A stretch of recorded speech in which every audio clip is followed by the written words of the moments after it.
Je pense qu'on ne perd pas cette volonté, ou si vous voulez, ce désir de ne pas accepter, de rester capable de s'indigner, de voir que quelque chose qui est scandaleux doit être combattu. En ce moment, par exemple, la façon dont se comporte l'État d'Israël à l'égard des Palestiniens est pour moi aussi inacceptable que l'était, mettons, Pétain le 17 juin 1940. Et quand quelque chose est inacceptable, on essaye d'agir. J'ai été à Gaza parce que je pensais qu'il fallait résister à la facile acceptation. Israël doit se protéger, Israël a besoin de sa sécurité, donc il peut faire des choses même violentes, même contraires au droit international. Eh bien non, nous ne pouvons pas accepter cela, comme nous ne pouvons pas accepter certaines des mesures prises par notre gouvernement concernant, par exemple, les sans-papiers ou les prisonniers ou les hôpitaux. Et là aussi, quand on dit non, c'est pas possible, eh bien, il faut se joindre à ceux qui résistent. Vous aviez 20 ans en 1940, aujourd'hui un jeune de 20 ans, qu'est-ce que vous lui diriez pour savoir dire non, pour apprendre à dire non? C'est pas facile. Cette volonté de ne pas accepter l'inacceptable change évidemment de génération en génération. Nous avons eu d'une certaine façon la chance d'avoir en face de nous des ennemis évidents. On ne pouvait pas aimer Hitler. On n'a pas pu non plus longtemps aimer Staline. On avait là des positions contre lesquelles il était évident qu'il fallait prendre position. Ou bien on disait ça ne me regarde pas, je ne fais rien, je m'occupe de ma vie privée. Ou si on avait pris un peu le message du général de Gaulle, on disait non, il faut faire quelque chose. Aujourd'hui, contre quoi faut-il se montrer résistant? Qu'est-ce qui indigne la jeune génération? Celui qui a aujourd'hui l'âge que j'avais en 1940, je suis né en 17, j'avais 23 ans, bon, peu importe, 20, 25, 30, 23 ans.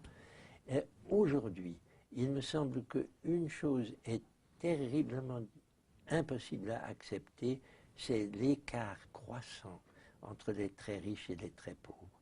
L'injustice sociale est alimentée par la finance mondiale, alimentée par le libéralisme économique sans aucune régulation. Et réagir contre cela en disant c'est pas possible qu'il y ait des millions d'enfants qui meurent de faim alors que d'autres encaissent des dividendes sensationnels, c'est certainement un des motifs, me semble-t-il, pour les jeunes d'aujourd'hui.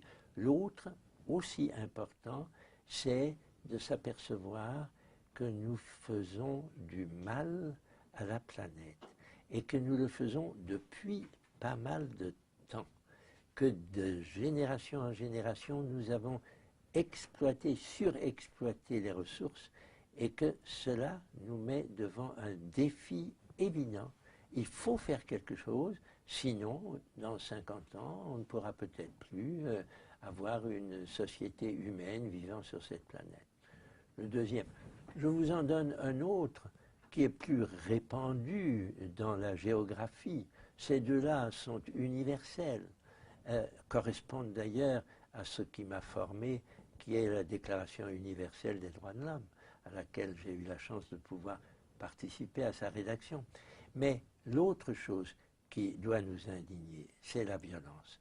Et c'est la violence qui existe malheureusement encore dans de nombreux pays. J'ai déjà évoqué Israël, la Palestine, Gaza, mais il faut parler de l'Irak, de l'Afghanistan, il faut parler du Congo démocratique, soi-disant démocratique.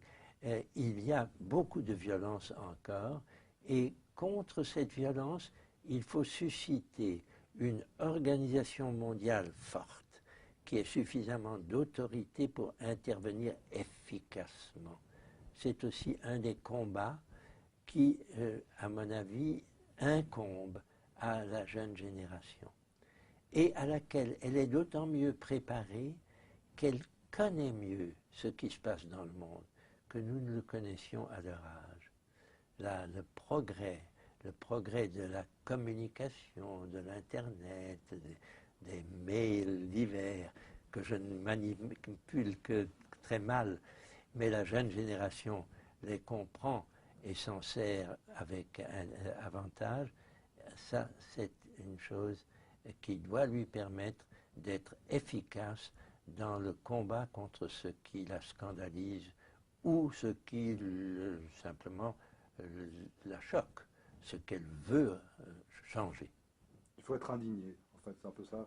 Je crois que l'indignation est peut-être dans la façon dont fonctionne notre psyché, notre psychisme. L'indignation est peut-être la meilleure manière de passer de l'homme égoïste et indifférent au citoyen. Le citoyen, à mon avis, est quelqu'un qui s'indigne lorsque la cité est mise en cause. Et je pense que nous avons de plus en plus de citoyens qui peuvent répondre à la définition citoyen sans frontières que j'ai donnée à mon deuxième livre. Bonjour.